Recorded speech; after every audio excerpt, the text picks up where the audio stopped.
আসসালামু আলাইকুম রহমতুল্লাহি ওয়া বারাকাতুহু। সম্মানিত দর্শক, পালানো একটা আর্ট, একটা শিল্প। যুদ্ধ করা যেভাবে একটি দক্ষতা, যুদ্ধে জয়লাভ করা যেভাবে একটি কৌশল, এবং জয়লাভ করার পর ক্ষমতা সুসংহত করে সুশাসন প্রতিষ্ঠা করা যেমন সফলতা এবং সার্থকতা, তেমনি যুদ্ধক্ষেত্র থেকে পিছিয়ে যাওয়া এবং যুদ্ধক্ষেত্র থেকে পালিয়ে যাওয়া, এটিও একটা আর্ট, বিশাল আর্ট। এই পৃথিবীতে যত বিখ্যাত গেরিলা যোদ্ধা রয়েছেন, যেমন চে গুয়েভারা, ধরুন নেলসন ম্যান্ডেলা, তারপর শেরশাহ, আমাদের পাক ভারত উপমহাদেশকে বললে সারা দুনিয়ার কিংবদন্তির শাসক শেরশাহ। এনারা সবাই খুব বিখ্যাত গেরিলা যোদ্ধা ছিলেন এবং সম্মুখ যুদ্ধের চাইতে গেরিলা যুদ্ধ দিয়েই কিন্তু তারা ক্ষমতার শীর্ষ পর্যায়ে পৌঁছে গেছেন। আরও একজন লোক ছিলেন ইখতিয়ার উদ্দিন মোহাম্মদ বিন বখতিয়ার খিলজি। তো এরকম অসংখ্য লোকের নাম আমি বলতে পারবো, যারা যুদ্ধক্ষেত্রে যুদ্ধ করার চাইতে প্রতিপক্ষকে প্রলুব্ধ করে যুদ্ধের মাঠে আনা, তারপর তাদেরকে ঘোরানো এবং তাদের সঙ্গে কোনো যুদ্ধ না করে পালিয়ে যাওয়া, এরপর আবার ফিরে এসে যারা পালাচ্ছিলেন বা ফিরে যাচ্ছিলেন তাদের মধ্যে নতুন একটা সংঘাত তৈরি করা, এবং এভাবে করে করে করে করে তারা এক একটা ইতিহাস তৈরি করে ফেলেছেন। এই কারণে বলা হয় যে যুদ্ধ যেমন একটি সফলতা, যুদ্ধ যেমন একটা কৌশল, যেমন একটা আর্ট, তেমনি যে কোনো যুদ্ধে সৈনিকদেরকে কিভাবে পালাতে হয়, পশ্চাৎপদ হতে হয়, এটা জানতে হবে। এবং সবসময় দেখবেন যে পৃথিবীর সবচেয়ে শক্তিশালী যে প্রাণীগুলো, শক্তিশালী প্রাণী যাদেরকে পাওয়ার ইউনিট বলা হয়, তাদের পিছনের পায়ে শক্তি থাকে। যেমন ঘোড়া, আপনি দেখবেন যে ঘোড়া যত শক্তি তার পিছনের পায়ে, এবং ঘোড়ার একটা লাথি সঙ্গে সঙ্গে একটা কুমির মারা যায়। তারপর জেব্রার যে শক্তি, তার পুরো শক্তিটাই তার পায়ে, পিছনের পায়ে, এবং জেব্রার একটা লাথি সহ্য করার মতো ক্ষমতা বাঘ কিংবা সিংহের নেই, এত শক্তিশালী। তো আমাদের যে গাড়িগুলো আমরা যে গাড়িগুলো চালাই, দেখবেন যে ফ্রন্ট এক্সেল, রিয়ার এক্সেল, এবং যত শক্তিশালী হর্স পাওয়ার, সেই হর্স পাওয়ারের মধ্যে 4 হুইল ড্রাইভে তাদের পেছনের চাকাতে শক্তি বেশি থাকে। আর যে গাড়িগুলো লাইট ভেহিকেল আমরা সাধারণত চালাই, এই চাকাগুলো সামনের দিকে বেশি থাকে। আবার ধরুন মানুষের ক্ষেত্রে যদি আপনি ধরেন, যারা বক্সিং করেন, মারামারি করেন, তলোয়ারবাজি করেন, তারা হাতকে শক্তিশালী করেন, পেশিবহুল করেন। কিন্তু যারা রাষ্ট্র পরিচালনা করেন, তারা হাতের চাইতে পাকে বেশি শক্তিশালী করেন। এই যে সেনাবাহিনী যে লেফট রাইট করে, সারাক্ষণ যে লেফট রাইট করে, এই লেফট রাইটের মধ্যে মূলত তাদের পাকে সচল রাখা। বিজ্ঞানের দৃষ্টিতে যদি আপনি পায়ের কার্যকারিতা দেখেন, যে পায়ের তলাতে আপনার মস্তিষ্কের পুরো মানচিত্র দেওয়া আছে, যে পায়ের তলায় কোথায় চাপ দিলে আপনার হার্টের ভালো হবে, কোথায় চাপ দিলে চোখ ভালো হবে, কোথায় চাপ দিলে মস্তিষ্ক ভালো হবে, পুরো পায়ের নিচে তার একটা মানচিত্র, ম্যাপ এবং মেন সুইচ পায়ে দেওয়া হয়েছে। পায়ের দুটো গোড়ালির জয়েন্ট এবং হাঁটুর যে জয়েন্ট, এই দুটো জয়েন্টের শক্তিমত্তার উপর একটি পুরুষের পৌরুষ নির্ভর করে, একটি নারীর নারীত্ব নির্ভর করে, এবং এই কাজগুলো করা হয়েছে মূলত সামনে এগোনোর জন্য অথবা পেছনে পেছানোর জন্য।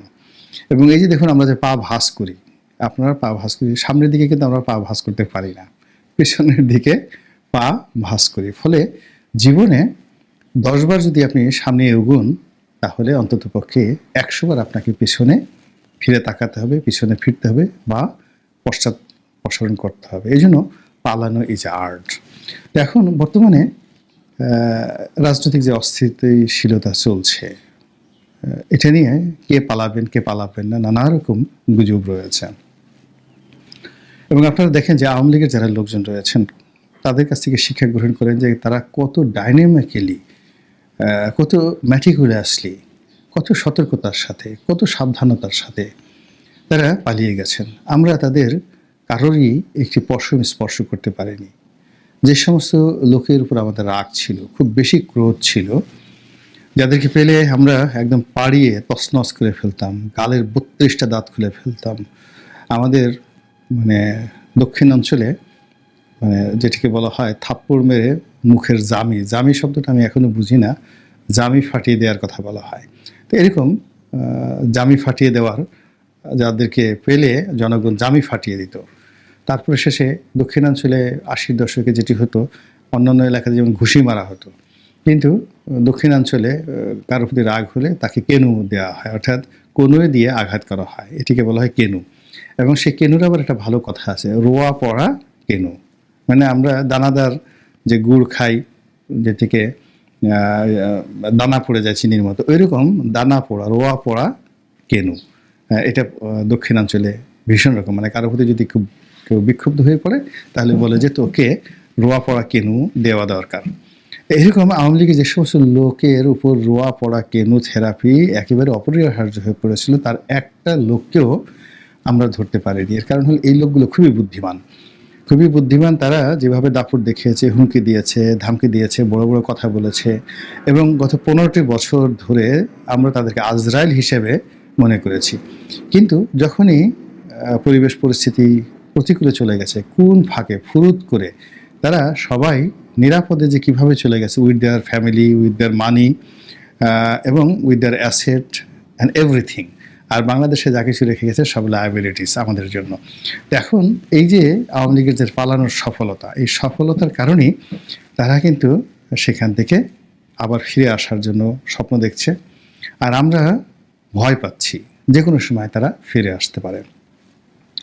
বিএনপির জমানাতে বিএনপি ম্যাটিকুলাসলি এভাবে পালাতে পারেনি, অর্থাৎ ১-১১ সময় বিএনপি এভাবে কিন্তু পালাতে পারেনি, খুব অল্প লোক পালাতে পেরেছিল আর কি। কিন্তু দে আর দ্য ম্যানেজ মাস্টার, তারা আবার চমৎকারভাবে ম্যানেজ করতে পেরেছিল। তো যার জন্য তাদের ক্ষয়ক্ষতি কম হয়েছিল, কিন্তু রাজনৈতিক যে তাদের যে ডিজাস্টার, সেই ডিজাস্টার কিন্তু হয়ে গেছে।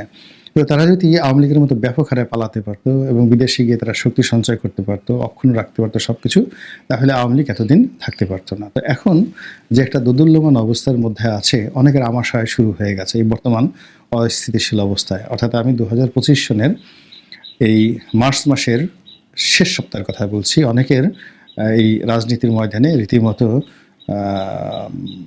ডিসেন্ট্রি, আমাশয় শুরু হয়ে গেছে, আসে ভাব। অনেকের যারা দোয়া দরুদ পড়েন, তসবিহ টিপতে গিয়ে সুবহানাল্লাহ আলহামদুলিল্লাহর পরিবর্তে অন্য কিছু চলে আসছে। অনেকে ইহতেকাফে বসেছেন ভালো কিছু পাওয়ার জন্য, আবার অনেকে ইহতেকাফ বসার পরও সেটা ছেড়ে দিয়েছেন, টেনশনে ইহতেকাফ হচ্ছে না। তারপর রাস্তাঘাটে হই হুল্লোড় নেই এবং পুরো পরিস্থিতি কেমন যেন একটা ভীতিকর অবস্থা। চারিদিকে শুধু নানা রকম গুঞ্জন, এটা আসবে, ওটা আসবে, এটা হবে, ওটা হবে। সব মিলিয়ে এখন সাহস দেখানোর কোনো স্কোপ নেই। তারপরে এখন স্থিতিশীল কোনো অবস্থা তৈরি হওয়ার কোনো প্রেক্ষাপট নেই। এখন যারা সাধারণ মানুষ তারা চুপ থাকবেন এবং ক্ষমতার ছড়ি যাদের হাতে, তারা ক্ষমতার ছড়ি ঘোরাবেন। এবং ক্ষমতার ছড়ি গত ৭ মাসে অন্তত ৭ থেকে ৮ বার বিভিন্ন পয়েন্টে ঘুরপাক খেয়েছে এবং এখনও কিন্তু ঘুরপাক খাচ্ছে। অর্থাৎ এই ক্ষমতার ছড়িটি কোনো বিশেষ ব্যক্তি বা বিশেষ গোষ্ঠীর হাতে স্টেবল অবস্থায় নেই। তো যখন আপনি ধরুন গোকরা সাপের ফনা, এটি যেদিকে মুখ করে ওইদিকে কিন্তু সর্বনাশ ঘটে থাকে। কিংবা আপনারা যারা একটা বিখ্যাত সিনেমা আছে মিস্টার ইন্ডিয়া, তো মিস্টার ইন্ডিয়াতে আপনার অনিল কাপুরের যে অনবদ্য অভিনয় আপনারা দেখেছেন এবং বোগাম্বো হিসেবে অমরিশ পুরীর অভিনয় আপনারা দেখেছেন। সেখানে হঠাৎ করে দেখা গেল যে অনিল কাপুর একটি পোশাক পরার সঙ্গে সঙ্গে ভ্যানিশ হয়ে যান, তাকে দেখা যায় না। তো তার হাতে যদি চাবুক থাকে, তার হাতে যদি বন্দুক থাকে, সেটা ঘুরতে থাকে, বিভিন্ন জায়গাতে ঘুরতে থাকে। অর্থাৎ বন্দুক এবং চাবুকটি দেখা যায়, কিন্তু তার পিছনের মানুষটিকে দেখা যায় না। তো এর ফলে সেখানে কী রকম পরিবেশ পরিস্থিতি তৈরি হয়, সেই সিনেমা যারা দেখেছেন মিস্টার ইন্ডিয়া, তারা খুব ভালো করে জানেন। তো এখন আমাদের এই অবস্থা হচ্ছে কি, চাবুক আছে, বন্দুক আছে, বন্দুকের গুলি আছে, ক্ষমতা আছে, সব কিছু ঘুরছে, কিন্তু পিছনে নিয়ন্ত্রক কে? এটা কি মিস্টার ইন্ডিয়া, নাকি মিস্টার টিন্ডিয়া, নাকি মিস্টার সিন্ডিয়া, নাকি মিস্টার আমেরিকা? আমরা জানি না। আমরা জানি না, বলতে পারি না যে আমরা ভোট দিতে পারবো কি পারবো না। ইলেকশন যে ডিসেম্বরে হবে কি হবে না, শতভাগ আমরা বুকে হাত দিয়ে বলতে পারছি না। নির্বাচন হলে কেমন নির্বাচন হবে বলতে পারছি না। ভোটাররা কি আসবে, নিশ্চিন্তে ভোট দিতে পারবে? জনগণের রায় সেখানে প্রতিফলিত হবে? আমরা বলতে পারছি না। আওয়ামী লীগ কি আসবে কি আসবে না, জামাতের অবস্থা কি হবে, বিএনপির সঙ্গে শেষ পর্যন্ত কারা থাকবে, বিএনপির মনোনয়ন কারা পাবে, বিএনপির বিদ্রোহী কারা হবে, বিএনপি যদি ক্ষমতায় আসে তারেক রহমান কি প্রধানমন্ত্রী হবেন, তিনি এখনও কেন দেশে আসছেন না? এরকম হাজারো প্রশ্ন, হাজারো অনিশ্চয়তা এবং হাজারো নির্বাক অনুভূতি। কিছু অনুভূতি আছে, can better imagine than describe. আমরা বুঝতে পারি, সবাই বুঝতে পারি, কিন্তু আমরা সেই কথাগুলো বলি না বা বলতে পারছি না। তো আমাদের যে জন্ম, কীভাবে আমাদের জন্ম হলো, পিতামাতার দৈহিক মিলনে আমাদের জন্ম হয়েছে, আমরা জানি, সবাই জানি, কিন্তু আমরা এই কথা কি বলে বেড়াই বা বলতে পারি বা এটার বাস্তবতা তুলতে পারি? এভাবে এই সমাজে, এখন এই রাষ্ট্রে অনেক কিছু হচ্ছে, আমরা দেখছি, কিন্তু আমরা বেকুবের মতো সব কিছু অনুধাবন করছি। তো সেই দিক থেকে এই বর্তমান সময়কে যারা খুব ভয় পাচ্ছেন এবং বর্তমান সময়ের দ্বারা যারা ক্ষতিগ্রস্ত হবেন বলে আশঙ্কা করছেন, তাদের জন্য সর্বশ্রেষ্ঠ সময় হলো এখন পালিয়ে যাওয়া। এখন যদি যারা পালিয়ে যাবেন না, জিদ করে দাঁড়িয়ে থাকবেন, তারা 50-50 বিজয়ী হতে পারেন অথবা নাও হতে পারেন। কিন্তু শক্তিমত্তা আছে, কিন্তু ভয়ও আছে, ডরও আছে, যেখানে আপনি ম্যাথমেটিক্যালি কোনো কিছু কাউন্ট করতে পারছেন না, ক্যালকুলেট করতে পারছেন না। আপনি মরুভূমির মধ্যে হারিয়ে গেছেন, তারপর মরীচিকা দেখছেন, সঙ্গীর সাথে কেউ নাই, আপনার হাতে কোনো কম্পাস, কোনো কিছু নাই। সেখানে আপনি যত বেশি দৌড়াদৌড়ি করবেন, ঘোরাফিরি করবেন, তত বেশি আপনার শক্তি ক্ষয় হবে, আতঙ্ক তৈরি হবে, আপনি শেষ হয়ে যাবেন। তো সেক্ষেত্রে হলো স্থির থাকা। আপনি যদি চূড়াবালির মধ্যে পড়ে যান, যত বেশি নড়াচড়া করবেন, তত বেশি আপনি গর্তের মধ্যে ঢুকে যাবেন। তো কাজেই আপনি যে কর্ম করবেন, এখন বর্তমান কর্ম বলতে আপনি রাজনীতি করবেন, ইলেকশন করবেন, নির্বাচন করবেন, দেশ চালাবেন, কিন্তু এর যে ম্যাথমেটিক্সগুলো রয়েছে, এই যে নিয়মকানুনগুলো রয়েছে, সেই নিয়মকানুনগুলো আপনি যদি বুঝতে পারেন, এটা করলে এটা হবে, কী করিলে কি হবে, তারপরে এটার পরিণতি এটা, 2+2 4, এরকম একটা জায়গাতে যদি আপনি বুঝতে পারেন, আপনি অবশ্যই সাহস দেখাবেন, শক্তিমত্তা দেখাবেন। কিন্তু আপনি কিছুই দেখতে পাচ্ছেন না, কিছুই বুঝতে পারছেন না। ভূত যদি আপনাকে এসে গালের ভিতরে চড় মারে, আপনি যদি আচ্ছামতো ভূতের সাথে ঘুষাঘুষি করেন, আপনি কতক্ষণ টিকতে পারবেন? এরকম যারা এই মুহূর্তে ভূতের কবলে পড়েছেন এবং ভূতের সঙ্গে রীতিমতো ফাইট শুরু করে দিয়েছেন, তাদের জন্য আমার মতে এটা হলো শ্রেষ্ঠ সময় পালানোর জন্য।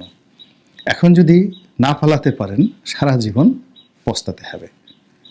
আল্লাহ আমাদের সবাইকে হেদায়েত দান করুন এবং হেফাজত করুন। আসসালামু আলাইকুম ওয়া রাহমাতুল্লাহি ওয়া বারাকাতুহু।